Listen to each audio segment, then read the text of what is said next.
안녕하십니까. 2021년 부산광역시 장애인 종합복지관 학예실습에 참여한 사회복지학과 3학년 황은혜입니다.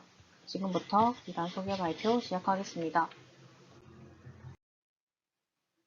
기간 소개, 실습 일정 및 기억에 남는 실습, 기간의 장단점, 실습 이후의 변화 및 느낀 점 순서로 발표 진행하겠습니다. 첫 번째로 기간 소개입니다. 부산광역시 장애인 종합복지관은 1994년 부산 치칼시 가정종합복지관이라는 이름으로 설립된 부산 최초의 장애인 복지관입니다. 계획팀, 운영지원팀 등 총 11개의 팀으로 구성되어 있으며 82명의 직원이 근무하고 있습니다. 부산시 전 지역의 장애인을 대상으로 서비스를 제공하며 복지관 3개의 규모라고 할 수 있을 만큼 큰 규모를 지닌 것이 특징입니다. 부산광역시 장애인 종합복지관은 사회복지법인 내원에서 운영하고 있습니다. 기관은 연제구에 위치해 있으며 버스의 경우 29번, 51번 등의 버스를 이용해 윤상교차로에서 내려 교육대학교 방면으로 약 500m 직진하시면 됩니다. 지하철을 이용하실 경우 연산역에서 하차한 뒤 16번 출구에서 약 600m 직진하시면 복지관이 위치해 있습니다. 기관은 지하 1층부터 지상 3층까지입니다. 지하 1층은 햇대의 작은 도서관, 보조기기 수리실, 직업적응 훈련실, 그룹 프로그램실, 기계실, 식당 등이 위치해 있습니다. 1층은 상담지원팀, 가족문화지원팀, 보조기기 전시장, 성인재활실, 휴게실 등으로 구성되어 있습니다. 2층은 사무실, 체력단련실, 감각통합, 직업지원실 등으로 구성되어 있습니다. 3층은 곰돌이 어린이집, 주간보호센터, 강당 등으로 구성되어 있으며 옥상에는 산림청 녹색사업단의 복권기금으로 조성된 햇대 정원이 있습니다. 기관의 미션은 함께의 가치를 통해 행복한 세상을 만들어간다는 의미를 지닌 해피투게더입니다. 주체적 삶을 실현하는 전문 장애인 복지관이라는 비전과 정직, 정성, 정도의 관원을 가지고 있습니다. 기관의 가치는 총 5가지로 우리는 존엄성을 존중합니다. 우리는 귀 기울입니다. 우리는 가능성을 믿습니다. 우리는 장애인 복지 전문가입니다. 우리는 지역사회와 함께합니다입니다.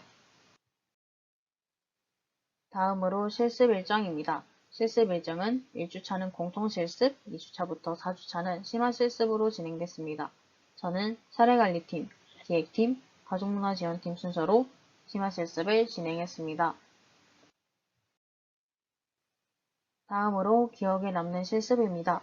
첫 번째로 19대기입니다. 19대기는 지난 2017년부터 매월 19일 진행되는 지역사회 인사 캠페인입니다. 복지관 후원 물품을 받아 포장하고 직원들이 직접 인근 상가나 시설을 방문해 주민들에게 복지관을 홍보하고 있습니다. 키트 제작부터 전반적인 과정에 참여한 점도 있으나 직원들이 직접 홍보 사업에 참여하는 것이 색다르게 느껴졌고 이를 통한 기관 후원자 또한 늘어나는 결과를 경험해 기억에 남는 것 같습니다. 두 번째로 열린대학 프로그램 진행입니다. 열린대학은 사례관리팀에서 성인 발달 장애인을 대상으로 운영되는 교육 프로그램입니다. 장애인분들께 색다른 경험의 기회를 제공하고 싶다는 생각으로 비들만의 장점을 살린 패션쇼 프로그램을 진행했습니다. 다수를 대상으로 프로그램을 진행하는 것도 처음이며 오는 분들의 흥미를 유발하는 것이 어려웠던 점과 진행 등 아쉬운 점이 많았지만 이용자분들이 적극적으로 참여해 주시고 재밌었다는 등의 긍정적인 반응을 보여주셔서 기억에 남는 실습입니다. 마지막으로 쉬운 정보 카드뉴스 제작입니다. 이는 기획팀 심화실습 중 복지뱅크 사업 안내와 함께 진행됐습니다. 복지뱅크는 기관에서 운영 중인 장애인 복지 통합 정보 서비스 뱅크로 부산 지역 장애인 맞춤형 복지 서비스 제공을 위해 복지 서비스 및 재활 정보를 모아놓은 홈페이지입니다. 저는 일상생활 속 정보 제공을 주제로 배달 어플 사용 안내 카드 뉴스를 제작했습니다. 실습 중 장애인 대상 쉬운 용어 정보 제작이라는 트렌드를 파악하고 참여하고 싶다는 생각을 했었는데 좋은 기회로 재밌게 참여할 수 있어 기억에 남는 실습입니다. 다음으로 기관의 장단점입니다. 기관의 장점은 첫째, 슈퍼바이저의 열정과 배려입니다. 저희의 의견을 우선으로 고려해 주시고 담당자분들께서 바쁘신 일정화 중 시간 내내 하나라도 더 알려주시려고 노력하셨습니다. 실습생들의 휴식 공간이 마련되어 있었다는 점 또한 실습생들에 대한 배려가 있었다고 생각합니다. 두 번째로 다양한 기회 제공입니다.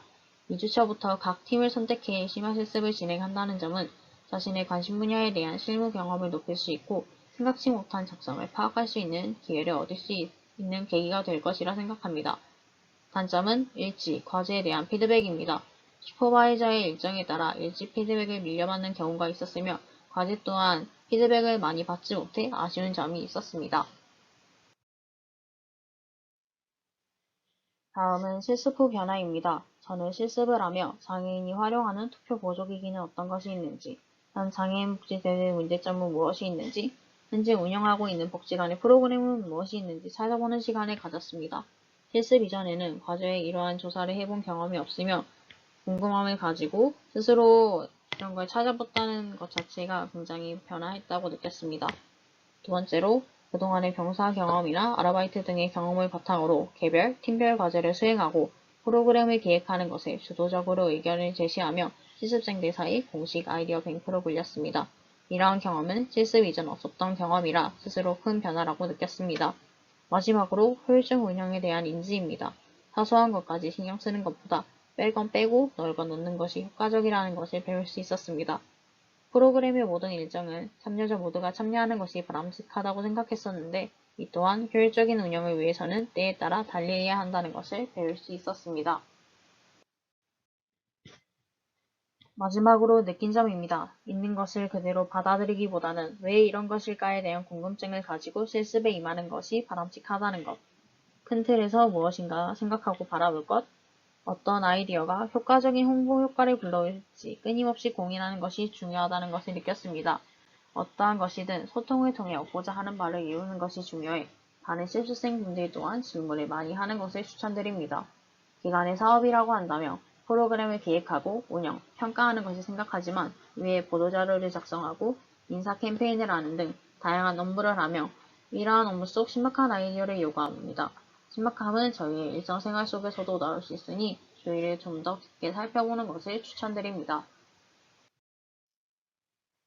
다양한 업무를 배우고 싶다. 장애인 복지에 대한 여러 고민을 하고 현장이 어떤지 직접 경험해보고 배우고 싶다 하시는 분들께 부산광역시 장애인 종합복지관을 추천드립니다. 이상으로 발표를 마치겠습니다. 감사합니다.